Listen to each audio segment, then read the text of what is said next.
Straight ahead, Texas-sized battle. Two Republican heavyweights, Senator John Cornyn and Attorney General Ken Paxton, will fight it out for the U.S. Senate seat once held by Sam Houston. How each could win the March primary. Whistleblower payout after a judge files a nearly $7 million judgment against the Texas Attorney General's office in the whistleblower case against Paxton. Taxpayers will likely have to pay, and lawmakers are sounding off. And pressing the pause button, Congresswoman Jasmine Crockett and Senator Cornyn weigh in after President Trump pauses most of his reciprocal tariffs against other countries. Good Sunday morning to you. I'm Jack Fink. Get your fix for Texas politics. Eye on Politics starts now.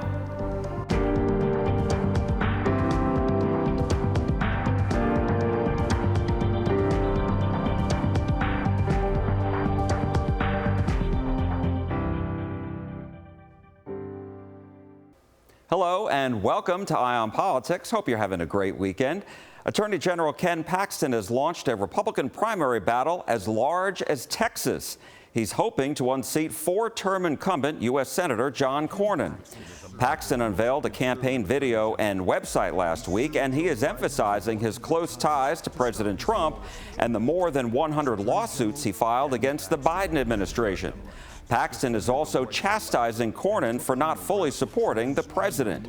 He jumped into the race on Laura Ingram's show on Fox News Channel. I'm announcing that I'm running for U.S. Senate against John Cornyn, who apparently is running again for his fifth term, which would put him there 3 decades. It's definitely time for a change in Texas. We have another great U.S. Senator, Ted Cruz, and it's time we have another great senator that will actually stand up and fight for Republican values, fight for the values of the people of Texas, and also support Trump. Look, he's had 24 years of this, which I think is plenty given his lack of production. It's hard to think of the things that he's done good for Texas or for the country. Last month, John Cornyn kicked off his campaign for a 5th term. In his campaign video, he highlighted how he helped pass President Trump's agenda during the first term and said he will continue to do so during the president's 2nd term. And Cornyn has condemned Paxton and went after his record and ethics. Mr. Paxton has a checkered background.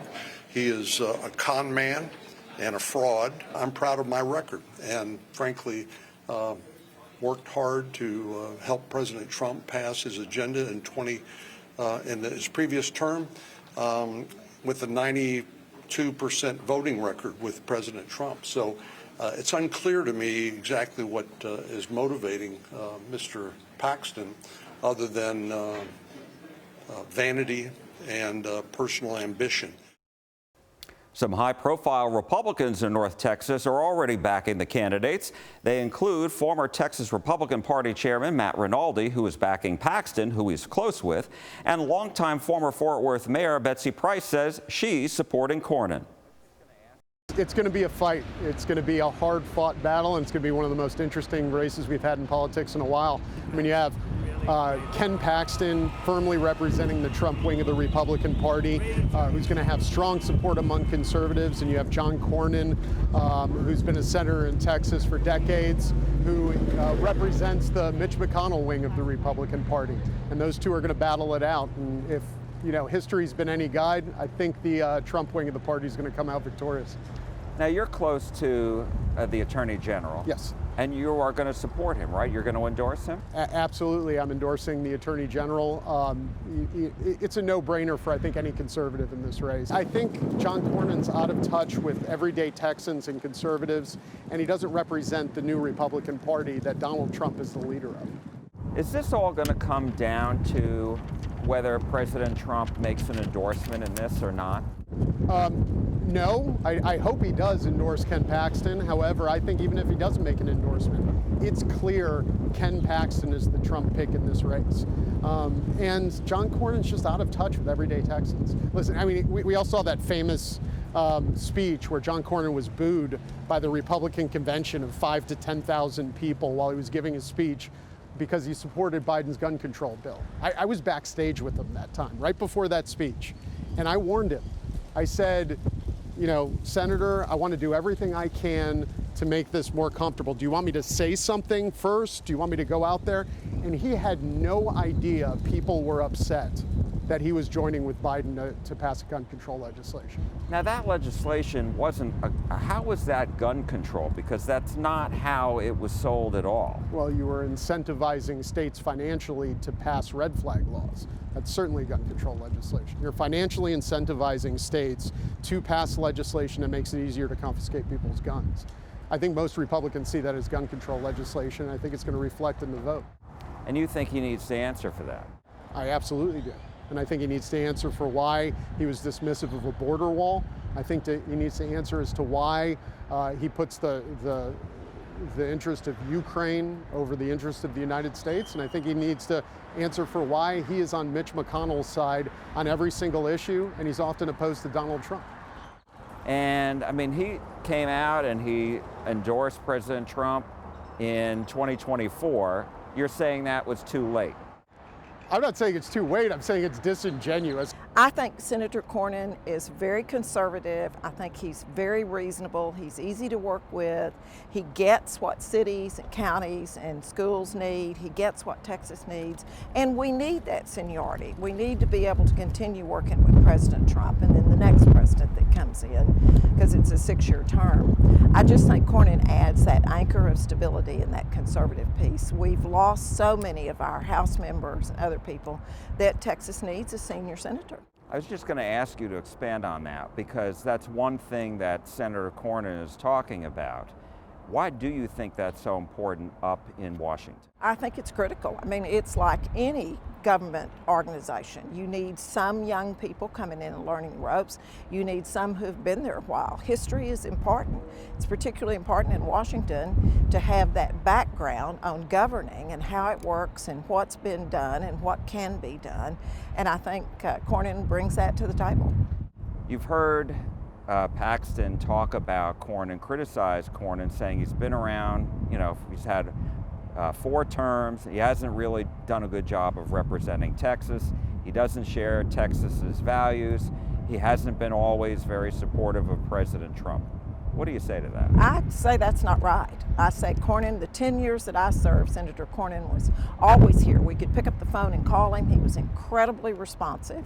He has his team reach out to the local mayors and the county judges and the county commissioners on a regular basis. He is here in town. He'll be here, in fact, I think next week. He's very responsive to people. He's delivered an awful lot of things. He helped Trump on his first term, just as I did when Trump served his first time, and I was acutely aware that he was also helping him. You don't always agree on all pieces of platforms, but he's very conservative and he's delivered a lot. A lot of people are wondering if President Trump is going to make an endorsement, and if he does, would he endorse Paxton, and how much of an advantage that would give over Cornyn if he doesn't get it. Well, I don't know. It'll be interesting to see how that plays out. I certainly think he's got just as big a chance to endorse Cornyn as he does Paxton. Why? I think he knows Cornyn well, and he knows the bills he's carried. He had a record for voting for Trump's bills first session, and he'll do it again this time. And he was the highest vote for Trump in the Senate in his first term. We checked, and the NRA's most recent ratings give both Paxton and Cornyn an A+. The candidates will need to raise a lot of money to get their message out in this large state of ours. Analysts give Cornyn the advantage with fundraising, but they give Paxton the advantage when it comes to his support with the grassroots Republican primary voters. We spoke with SMU political science professor Matthew Wilson about how each candidate could win the GOP primary in March. I think that the fact that primaries tend to play to the more activist, more energized, more ideological base of a given political party definitely gives Paxton a leg up. I could easily see either candidate emerging, but I think Paxton feels pretty good about his chances of running this sort of insurgent campaign given the nature of the Texas Republican primary electorate. Right, and that's because those primary voters are more apt to actually vote. That's right, because the people who are likely to turn out in March in a party primary are the much more politically energized, politically activist folks. That means on the Republican side, they tend to be more conservative. On the Democratic side, it means they tend to be more liberal. They tend to be from the more activist ideological wing of the party. And those are exactly the people who are most enamored of Ken Paxton. So I think he knows that. I think he realizes that that gives him a realistic chance of prevailing in a primary contest. And I think that's why he's thrown his hat in the ring. So that's going to pose a challenge to Senator Cornyn. And how do you think he best is going to fight that and to really turn out his voters during the primary? I think the challenge for Senator Cornyn is going to be to broaden the electorate and to get more participation than you would typically see in a primary contest. He's going to need to make this a high engagement primary where a broad cross-section of Texas Republicans show up to vote, not just the most ideological activists. And so I think he'll spend a lot of money doing that. He'll spend a lot of money on Get Out the Vote. He'll spend a lot of money on television advertising. He'll spend a lot of money really demonizing Ken Paxton, trying to paint him as a dangerous, radical, corrupt, etc., because his key for retaining his seat and retaining the Republican nomination is going to be to paint Paxton as undesirable and outside the mainstream. And is that really his best focus? Is that really the best way to hold Paxton off? I think it's really his only strategy forward, because we know that Paxton has a very strongly energized core base. That is, the Republican activists in the state tend to like Ken Paxton. They rallied to his defense when he was facing impeachment. They have thought that he has been persecuted in the courts, et cetera, et cetera. So to counteract that, Cornyn needs to bring in a broader cross-section of voters, people who aren't necessarily activists, people who aren't necessarily the most ideological Republicans, and that could work to his advantage. Wilson told me Cornyn has to answer criticism by Paxton that includes his comments about President Trump's electability. I asked Cornyn about it in June of 2023.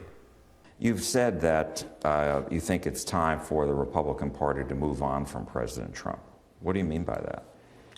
Well, you know, in politics, unless you can win an election, you're pretty much irrelevant. And I just think it's critical that, given the direction of the country now under the Biden administration, that Republicans nominate somebody who can win a general election. President Trump has a very enthusiastic following among a lot of his base. But one thing I've learned through numerous elections is, yes, that's fine in a primary, but the goal is not just to win the primary, it's to win the general election. And to do that, you have to appeal to a broader range of voters, not just your base.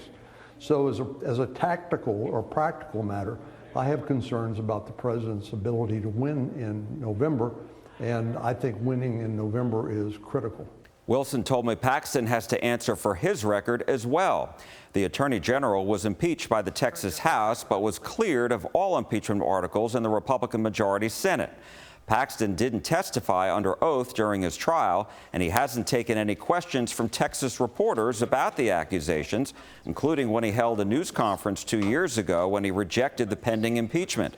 His former top lieutenants, all conservatives he brought into the office, went to the FBI with concerns of potential bribery and other accusations and were later fired by Paxton's office. They filed whistleblower lawsuits against the Attorney General's office. Paxton avoided having to testify under oath in this case and has not gone before reporters to answer their questions about this either. Of course, the big question is whether President Trump will endorse Paxton in this race or stay out. Coming up later, Senator Cornyn and Dallas Congresswoman Jasmine Crockett weigh in after the president presses the pause button on most of his reciprocal tariffs.